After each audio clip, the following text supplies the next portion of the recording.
Hi, my name's Bill Harrop. I run a project called the Transport Pool. We made a series of short videos looking at the impact inconsiderate and illegal parking has on various different community groups across the city of Manchester. Here's one. My name's Ollie Glover. I live in Didsbury in South Manchester, and I'm Secretary of the Greater Manchester Cycling Campaign. What prompted you to get involved in this project? Well, if you ask any person who doesn't cycle why they don't cycle, so many people say it's fear of the volume of traffic, and one of the real problems on the roads is where conflict can emerge between parked vehicles, particularly where they shouldn't be parked, and cyclists, and it's a really big problem. And basically, any opportunity I can take to communicate that problem to a wider audience, I'd absolutely leap at such an opportunity. Is there a specific area of Manchester?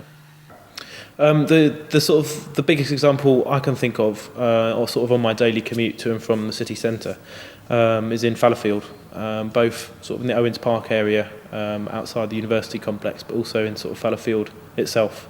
Has there not been some major improvement work around there?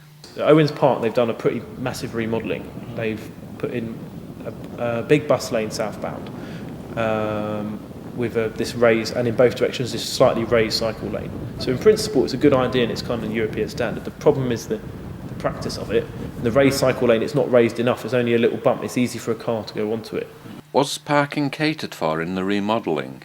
I mean, there is parking available. One of the problems I understand from having spoken to sort of a shopkeeper there is there are a few parking spaces where it's legitimate, but they've got a maximum stay of an hour, and apparently this is not enforced, and people don't stick to it and just park there for long periods of time.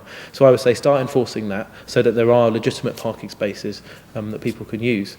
That would be my short-term solution, and obviously much more enforcement of where cars do park in a dedicated raised cycle lane that was quite expensive to put in and required quite a lot of remodelling. This sounds like a classic example of inconsiderate parking. Yeah.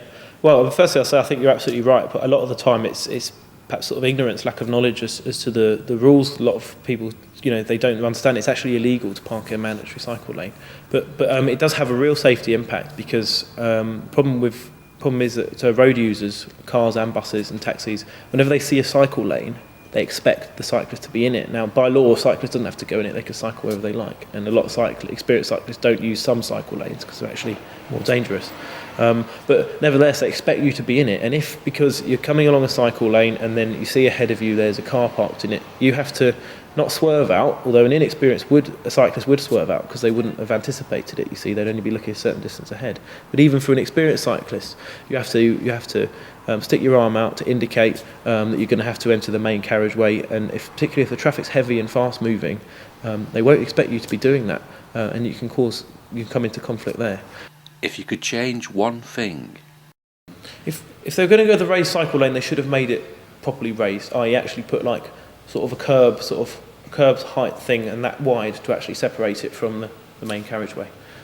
That would have really helped, because it would have been much harder for cars to go into it, and also the physical barrier means that psychologically they'd be less likely to do it.